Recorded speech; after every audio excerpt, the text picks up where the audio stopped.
What's up YouTube, Kristo here, and I've got my second video as promised.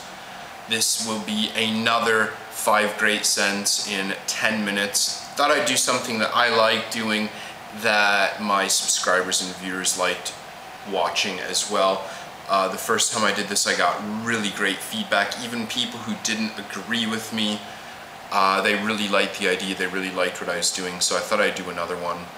Basically what this is 5 random designer fragrances from my wardrobe. Well, not necessarily random, but things that perhaps I wouldn't necessarily do a review on, because basically what I was doing, I wanted to kind of stick to reviews that were on fragrances that weren't really talked about or weren't really discussed, or little was, even mentioned of them. So these are kind of fragrances that, maybe did get quite a lot of talk in their day, or, over the last few years, people did review them and talk about them quite a lot. So yeah, just because basically I didn't want to oversaturate the market. So I'm just gonna whack 5 together, pretty much random, just totally off the cuff. 5 designer fragrances, well, kind of 5. I don't know, I'll get to that in a few minutes though. So anyways, here it goes.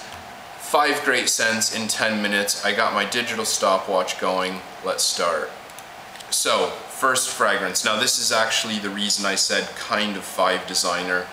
This is L'Occitane Eau de Beau, and this is priced like a designer, but very misleading. This is very high quality, and L'Occitane is actually kind of a cosmetics or skincare company. They don't make designer clothing. Even perfume isn't really their big point, their big selling point. Mostly they do like skincare products and stuff like that. Now the reason I found this is actually really cool. It just shows the generosity of the community. When I did my 10 favorite notes a little more than a year ago, I put Cyprus as my #1 note, and I had a lot of people recommend that I check out Eau de Beau, and basically everyone who recommended it, I just told them, it's really not that easy to find here. L'Occitane is, there's a couple boutiques around, but they're really hard to find, and they're very expensive, very overpriced. Even considered to retail price, they're overpriced here. Eventually I tracked it down, and I was very impressed. Everyone did not let me down. This has got an amazing cypress note. It's got wonderful incense in it, and the vanilla, you're not going to hear me say this often, but the vanilla works so perfectly in this. I love this. I paid about $50 for my bottle. Retail here is about $70, which is too much, but I got this at an online discounter. If you're in North America, Western Europe, you can probably get bottles of this for like 40 bucks. I honestly think for the price, this is one of the best bottles in its division. This is an absolute gem. Eau de Beau, L'Occitane. Next one. This one is a really special fragrance. It took me a really long time to get this back into my collection again. If you've been a long time subscriber, you will have heard me mention this numerous times before. This is Givenchy Pi, and I used to wear this in college, and that's it almost made me infamous when I was in college wearing this. I got so many compliments from so many girls, and even after I finished college and I came to Indonesia to work here, I would get emails from girls and like, how are you? How are you doing? I miss you. I haven't talked to you for ages. How is that cologne? Are you still wearing that cologne? I still remember you wearing that. Like, oh my God, it's amazing. So many compliments. A friend of mine from high school came over to visit me a couple years ago, just when I was starting to get into cologne, perfume again, and she was looking at my collection. She's like, do you have that Givenchy perfume that you used to wear in college? I was like, no, I can't find it. I can't find it anywhere. It's really, really hard to get here. And she said, oh, you really need to get that again. I was like, well, you liked it. She said, I think every girl that you knew when you were in college loved that perfume. Like, she even told me that that was kind of like burned into her mind, like that fragrance and me just totally stuck together. And the interesting thing about this is a lot of people claim this is too feminine. And I can't particularly say it's feminine, but the heliotrope note in this, which gets looked over quite a lot. A lot of people really look at this and they think of vanilla, like a vanilla gourmand, and I can kind of see it, but to me when I smell this, it's heliotrope through and through. There are definitely a lot of girls that love to wear this, and there are definitely a lot of girls who love to smell this on a man. But this is an absolutely fantastic fragrance, and it's totally worth looking into, especially for the college crowd and the kind of like mid to younger 20s. Fantastic fragrance. Next one, this one is actually quite strange. This is actually my most complimented perfume from my wife, I should say. This one, I wore this like 3 times in the span of about 2 months. And I really enjoyed it as well, I should say, but every time I wore this, without asking or without poking or prodding, my wife complimented me, totally unknowing what I was wearing. Strangely enough, probably very surprising, that fragrance is Burberry The Beat. I love this a lot, but I was really surprised to find out how much my wife loves it. Like I mentioned, I wore this, I think it was 3 times in about 2 or 3 months. And each time I wore it, I didn't ask, I didn't, try to solicit a compliment. She just is like, wow, what is that you're wearing? I really like that. And I was like, first I was like, oh, Burberry The Beat. Next time, she's like, oh, I really like that. What are you wearing? It's like, it's the same thing I was wearing last time. She's like, oh, I really like that a lot.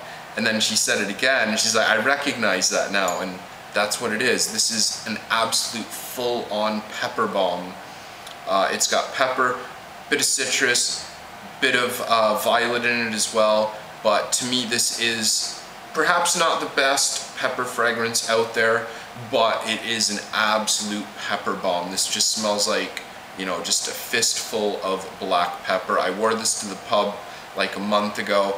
I sat across from my buddy, and as soon as I sat down, he's like, wow, you smell like pepper. And he was so right. He doesn't really know much about cologne, but that's how strong the black pepper note is. People compare it to Marc Jacobs Bang, but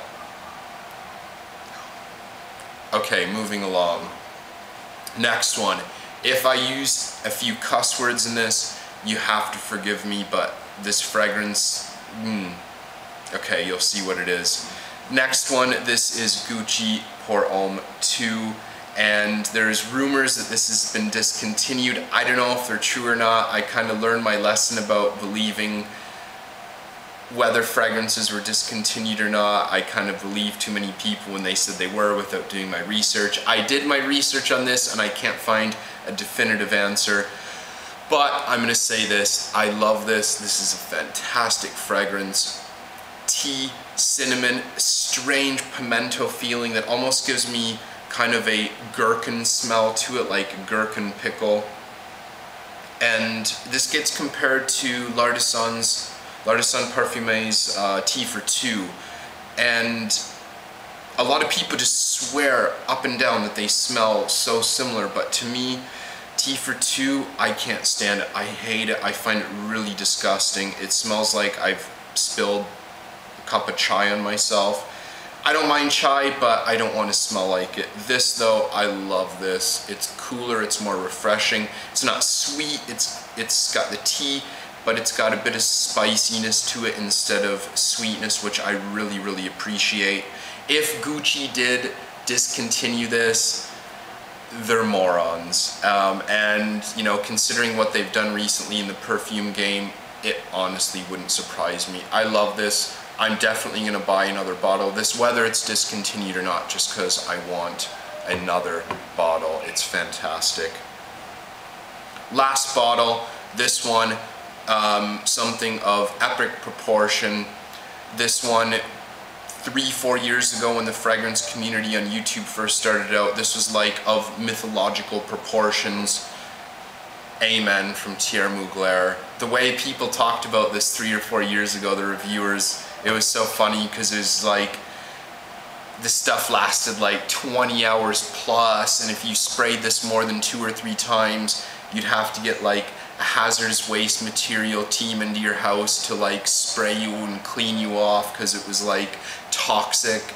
And now I guess, you know, there's more people in the community and more people are reviewing it and more people are getting their noses on it. We kind of know that's not true. To me, I only get about 8 hours out of this, which is good. That's pretty good, but I get nothing compared to 24 hours. I get pretty good projection. And another thing as well, to contradict a lot of the other opinions about this, to me the best part of this is the opening. I absolutely love the very dark, tarish opening. And the opening is where I find the gourmand part of this as well, which is another thing. I don't really find this to be an overly gourmand fragrance. The opening is a bit gourmand with like the vanilla and coffee. The tar though kind of counteracts that, which I think is really genius. The dry down in this, which most people claim is, you know, the bread and butter, but to me, the dry down in this is just kind of like an earthy, chocolatey feeling, which isn't bad at all, but I love the opening, and that's why I spray so damn much of this. And right there, 10 minutes, perfect timing.